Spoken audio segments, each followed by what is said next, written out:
कहानी है जीते जी नरक। मैं बैठक में चाय लेकर पहुंची तो देखा जानवी दीदी रो रही हैं और लीना दीदी उन्हें चुप भी नहीं करा रही। कुछ क्षणों तक तो चुप्पी ही साधे रही। फिर पूछा, जानवी दीदी को क्या हुआ?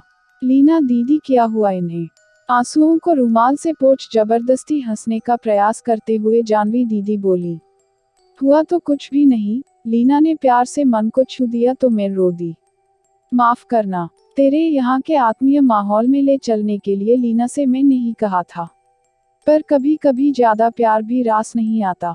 जैसे ही लीना ने आतिश का नाम लिया कि वे फिर रोने लगी थी। आतिश को क्या हुआ? मैंने अब लीना दीदी की तरफ देखते हुए आंखों आंखों में ही पूछा। इस सब से बेखबर अपने को संयत करने की कोशिश में जानवी दीदी स्नानघर की तरफ बढ़ गई थी।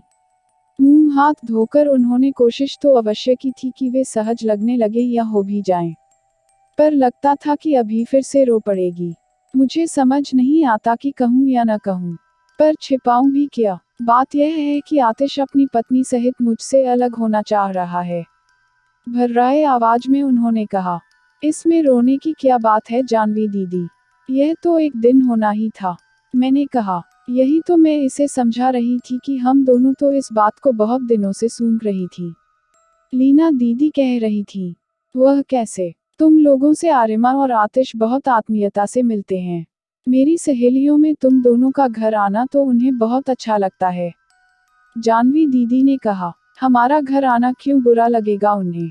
समस्या तो आप हैं, हम नहीं। और फिर बाहर वालों के सामने तो अपनी भलमन साहत का सिक्का जमाना ही होता है। वाह वाही जो मिलती है उनसे। कितनी सुंदर, सुघड़, मेहमान नवाज, सलीकेदार है आपकी बहू।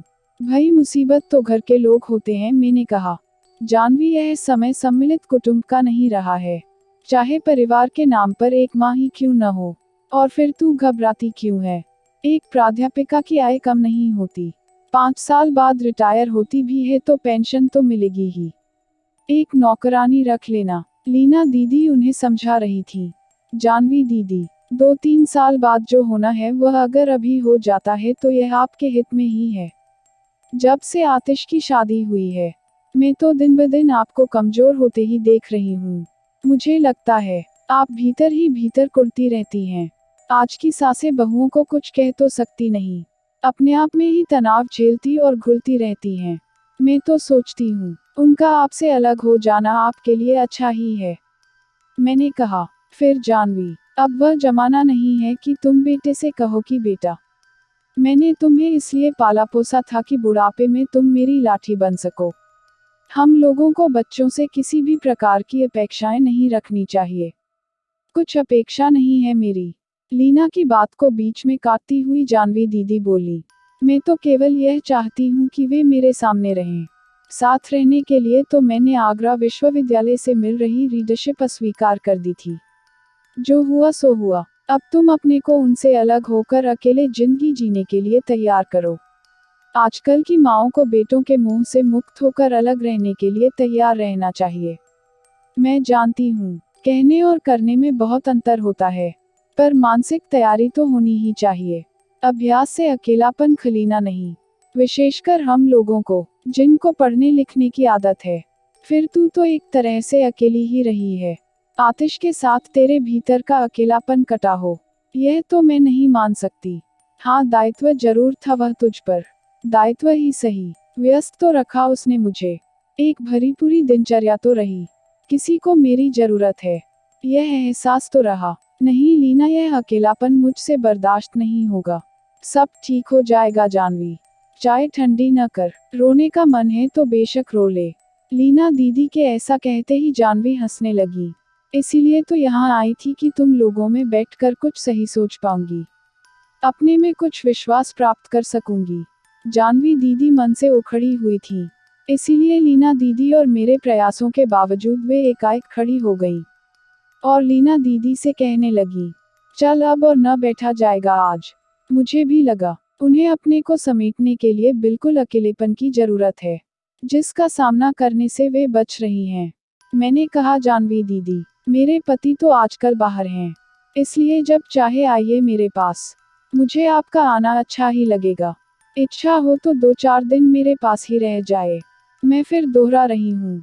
आतिश और आरिमा के चले जाने पर आप अपने ढंग से रह सकेंगी। हमें भी आपके घर आने पर ज्यादा अपनापन लगेगा। अभी तो ले देकर आपका शयन कक्ष ही अपना रह गया है। जानवी दीदी लीना दीदी के साथ चली गई थी, पर मैं अभी भी उन्हीं में खोई हुई थी। आतिश बड़ा हो गया है, यह उसी दिन महसूस हुआ। यूं समझदार तो वह मुझे पहले से ही लगता था। उन दिनों हिंदी विषय पढ़ने के लिए वह अक्सर मेरे पास आता था। एक दिन वह बोला, मौसी ऐसा कुछ बताए कि एक रात में ही तू पढ़कर पास हो जाए है ना। उसकी बात पूरी करते हुए मैंने कहा था, पर बेटे थोड़े दिन अपने पाठ्यक्रम को एक बार पूरी तरह से पढ़ तो ले। उसकी अभिव्यक्ति में कहीं कोई कमी नहीं थी। साहित्य पर उसकी पूरी पकड़ थी। कठिनाई आती थी भाषा के संदर्भ में। मौसी इस बार पास नहीं हुआ तो ऑनर्स की डिग्री नहीं मिलेगी। नहीं, मुझे पूरा भरोसा है कि तुम हिंदी पास ही नहीं करोगे, अच्छे अंक भी पाओगे। ओह धन्यवाद मौसी। आषाढ़ का एक दिन नामक नाटक पढ़ने में उसे कठिनाई हो रही थी, मुझे याद है। इसलिए मैंने उसे उन्हीं दिनों संभव द्वारा हो रहे इसी नाटक को देखने के लिए भेजा था। परिणाम यह हुआ था कि विलोम के चरित्र को उसने परीक्षा में बड़े खूबसूरत ढंग से लिखा था। जीवन की उसे समझ थी। मल्लिका की वेदना वह उस उम्र में भी महसूस कर सका था। फिर अपनी माँ की वेदना को, क्या हुआ है आतिश को, पर एक साथ तनावग्रस्त रहने से तो अच्छे मधुर संबंधों के साथ लगाव रखते हुए अलग रहना कहीं ज्यादा बेहतर है। लंबी चुप्पी तो नहीं रही जानवी दीदी के साथ, पर मिलना भी नहीं हुआ। एक दिन फोन आया तो पूछ ही बैठी, दीदी आतिश और आरिमा ने यह निर्णय क्यों लिया? कोई तात्कालिक कारण तो रहा ही होगा। हाँ, उन्होंने बताया। तू जानती ही है कि नवरात्रों के अंतिम 2 दिन मेरा उपवास रहता है। आरिमा सुबह 9 बजे चली जाती थी। 10:50 पर मेरी भी कक्षा थी। सुबह मैंने दोनों को चाय दे ही दी थी। अष्टमी की वजह से नाश्ते के लिए अंडा नहीं रखा था। बस इसी पर चिल्ला पड़ी, मैं सुबह सुबह पूरी हलवा नहीं खा सकती।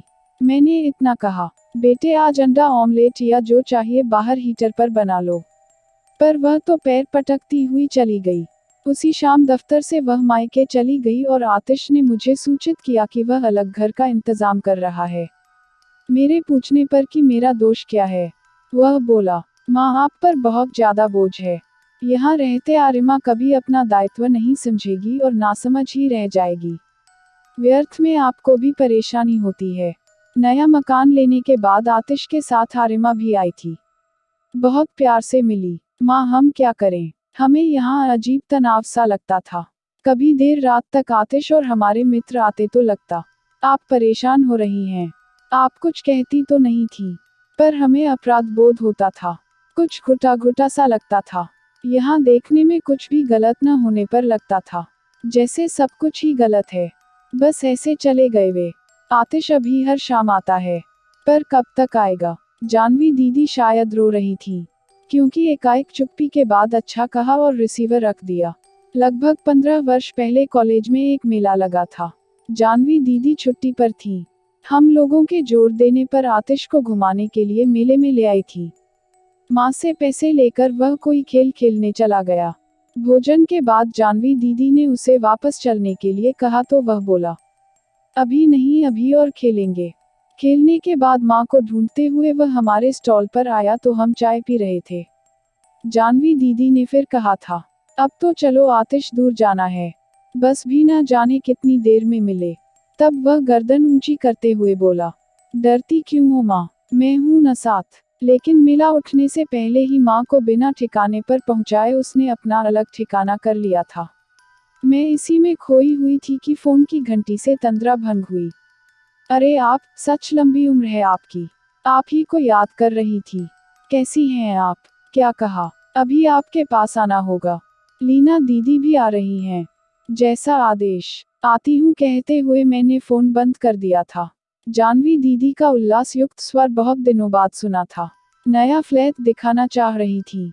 हमारे परामर्श के बाद ही लेंगी, ऐसा सोच रही थी। फ्लैट बहुत अच्छा था। लेने का निर्णय भी उसी समय कर लिया था उन्होंने, और बयाना भी हमारे सामने ही दे दिया था। बस अब तो इंतजार था उनके गृह प्रवेश का। एक दिन शाम को उनका फोन आया कि वे हवन नहीं करवा रही। कुछ लोगों को सूचित करने के लिए उन्होंने कहा था। वह सब तो किया, पर लगा कि जानवी दीदी के पास जाना चाहिए।